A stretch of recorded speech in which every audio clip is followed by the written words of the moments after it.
Kurniakanlah dapat melihat wajah mulia Nabi Muhammad di dalam mimpi. Bismillahirrahmanirrahim. Alhamdulillahirabbil alamin.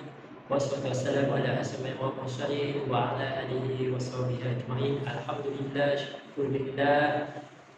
Yang dirahmati tuan-tuan, bakal-bakal haji, yang dirahmati Allah dan disayangi Nabi. Pada episod kali ini kita bertemu dalam episod keempat dalam perkongsian ilmu bersama saya Muntawin Nur Al-Rizam Muzaya dalam pembahasan berkaitan dengan umrah dan hukum umrah. Dalam firman Allah SWT dalam surah Al-Baqarah ayat 196, Bismillahirrahmanirrahim, wa atimu hajja wa umrata lillah, dalam maksud dan sempurnakanlah haji dan umrah kerana Allah SWT. Sabda Rasulullah SAW, haji dan umrah itu adalah dua fardu, tidak akan memudarakanmu mana satu yang kamu mulakan dahulu, iaitu haji ataupun umrah.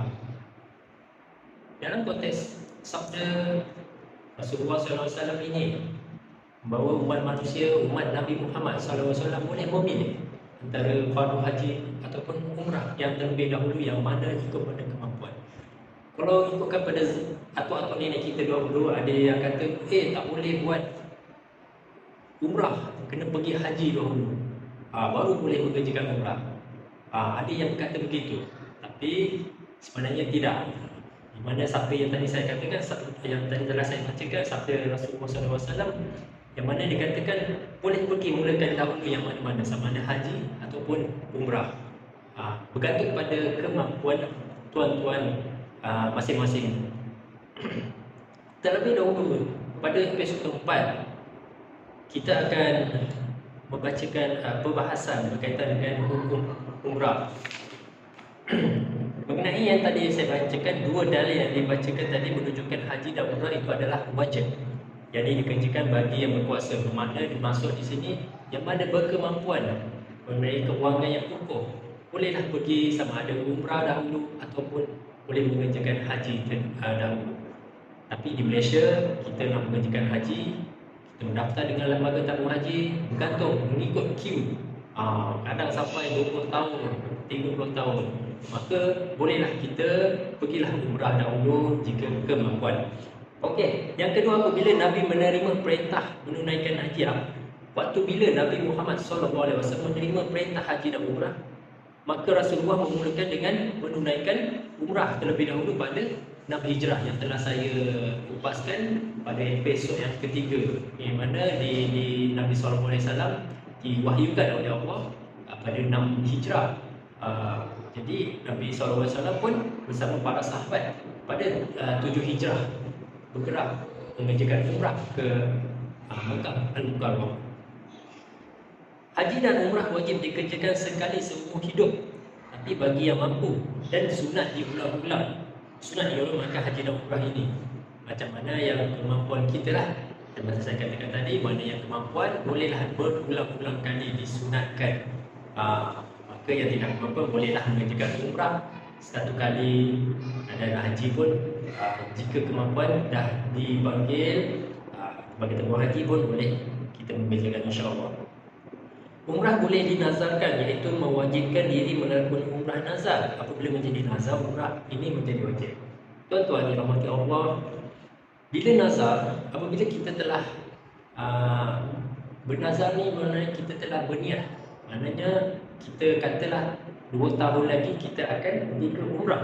Maka tuan-tuan perlulah menyimpan niat tersebut dan bernazar, dan wajib pergi ke umrah pada 2 tahun akan datang. Ini bagi pada sesiapa yang ada niat di dalam hati, yang ini nazar, wajib dilaksanakan.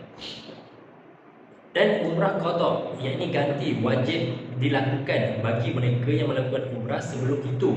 Namun umrah itu rosak, namun umrah yang tersebut yang sebelum ini dilakukan telah rosak dan melanggar ihram, iaitu berkaitan dengan persetubuhan. Larangan 13, persetubuhan larangan yang ke-13. Maka jika pada 5 tahun yang lepas dia pergi umrah, dia telah langgar larangan ihram ini, persetubuhan larangan ke-13, maka umrah yang akan datang dia wajib qada. Wajib qada umrah yang 5 tahun yang lepas tu, dengan cara niat dulu, umrah wajib pada tahun yang baru, dan teruskan melaksanakan umrah wajib niat qada. Okey, tuan-tuan yang dirahmati Allah, berkaitan dengan syarat dan kemampuan ini, dia hanyalah bagi yang betul-betul kemampuan dan mengenai niat hatinya, betul-betul ikhlas. Ada yang menanggung perbelanjaan pergi dan balik apabila benda bekalan ni adalah daripada segi kapal terbang, hotel, makan dan minum.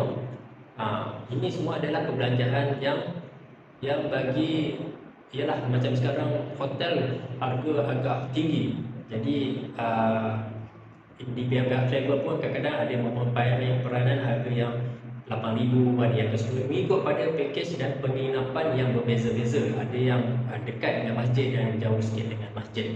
Harga pun tidak sama dah, tuan-tuan. Sihat dan tubuh badan yang disahkan doktor, lepas tu mestilah perjalanan itu tiada peperangan. Ini waktu masa kita dalam COVID-19, waktu itu memang kita digalakkan, memang tidak boleh untuk, sebab ini dah termasuk dalam syarat kemampuan kita, iaitu perjalanan aman, perjalanan kita. Lepas tu kenderaan ke sana iaitu kapal terbang, dulu kapal terbang, ada yang naik kapal laut, dan kesempatan masing, tuan-tuan. Tuan-tuan yang dirahmati Allah, bukan sahaja daripada segi syarat untuk mengerjakan umrah dari seorang umat Nabi Muhammad, seorang diri sendiri, malah dia juga bolehlah dibadalkan umrah tersebut, iaitu badal umrah ini adalah untuk kita seorang yang telah pergi mengerjakan umrah terlebih dahulu, dan kita untuk ingin membadalkan umrah bagi orang pihak lain. Ini orang yang masih hidup, tapi orang itu masih hidup dan cukup syarat lain dalam bab syarat berkemampuan, namun kesihatannya tidak mengizinkan, maka dia boleh meminta dibuatkan untuk umrah untuknya. Maksud di sini, tuan-tuan, seseorang itu dia berkemampuan, namun kesihatannya tidak boleh untuk pergi ke mengerjakan umrah, maka dia boleh mengerjakan umrah dengan secara badal. Dalam kisah ini, tuan-tuan, ada juga dalam zaman para rasul, zaman Rasulullah SAW, para sahabat ada menanyakan pada Rasulullah SAW, bolehkah ia melaksanakan umrah badal bagi umatnya, bagi emaknya, kerana emaknya telah uzur, tapi dia nak naik kenderaan pada zaman itu adalah unta. Jadi memudaratkan bagi pihak maknya untuk pergi ke Mekah, kerana ialah dengan perjalanan yang jauh, dengan kesihatan yang tidak mengizinkan. Maka Rasulullah kata na'am, maka boleh untuk pihak mak anaknya membadalkan umrah bagi ibunya. Okey, tu orang yang semasa hidup yang cukup syarat namun tidak melakukan sehingga dia mati, maka wajib dilaksanakan umrah badal untuknya menggunakan hartanya sendiri.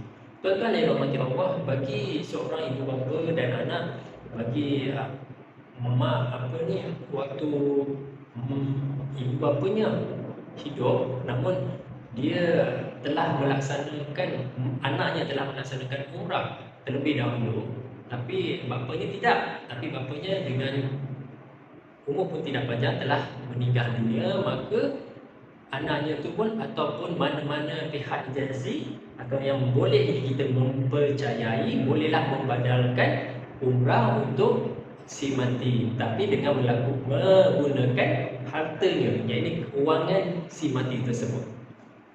Namun begitu, tuan-tuan, syarat umrah badal ni amatlah ketat.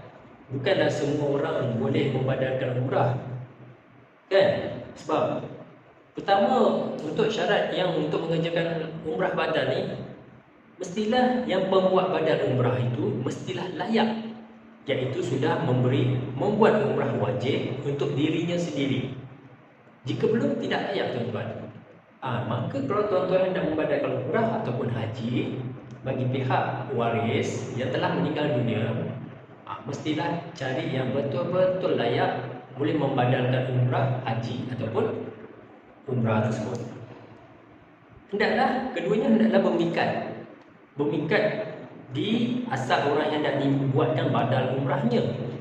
Okey, di sini misal kata kita dah di Malaysia, dibadalkan umrah, hendaklah kita mikat di mana? Kalau Manazil di Bir Ali.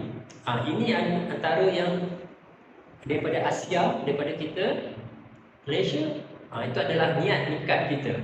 Namun begitu, ada setengah travel atau pihak-pihak yang berautoriti yang boleh mengerjakan badal umrah yang kita mencari. Dia telah berada di Mekah. Maka di situ dia pihak yang membuatkan badal umrah atau haji itu dia tak pergi ke mikat kalau Manazil dan Bir Ali. Namun begitu, umrah badal itu adalah tetap sah, cuma dikenakan dam. Namun begitu kepada yang pewali-pewali untuk membuatkan badal umrah tersebut, hendaklah harganya perlu dibayar termasuk dam. Dam tu sebab apa kena dam? Sebab kita tak mikat di tempat kita asal, iaitu di Bir Ali dan di Kalau Manazil. Selepas itu tuan-tuan yang dirahmati Allah, atau orang itu sakit tidak menggunakan sembuh, tidak memungkinkan sembuh, maka bolehlah dibuatkan umrah badal untuknya atas izin dia. Yang ni yang saya katakan tadi, bolehlah dia membuatkan badal umrah. Dia belum meninggal lagi, tapi dia boleh membadalkan umrahnya menggunakan hartanya. Tapi tuan-tuan yang dirahmati Allah, jika orang itu tidak cukup syarat berkuasa, yang ini dia tidak berkemampuan, kewangan dia tidak mencukupi, maka umrah itu tidaklah wajib untuk kita membadalkan umrah. Berbanding membuat umrah badal, ini lebih baik duit itu kita gunakan untuk berwakaf. Itu yang seeloknya kita mewakafkan harta kita, seperti sekarang wakaf masjid, wakaf tahfiz, wakaf Al-Quran. Kita berwakaflah untuk si mati atau kita punya waris yang telah meninggal dunia, yang tidak sempat pergi mengerjakan umrah tersebut. Okey tuan-tuan yang dirahmati Allah, yang disayangi Nabi, topik kita pada episod keempat ini pembahasan daripada segi syarat kemampuan, pembahasan umrah badal, daripada syarat umrah badal, pembahasan hukum umrah telah saya kupaskan. InsyaAllah kita bertemu lagi pada episod yang kelima, iaitu tajuk apa saya nak buat dalam umrah. Itu akan kita kupaskan pada episod yang kelima.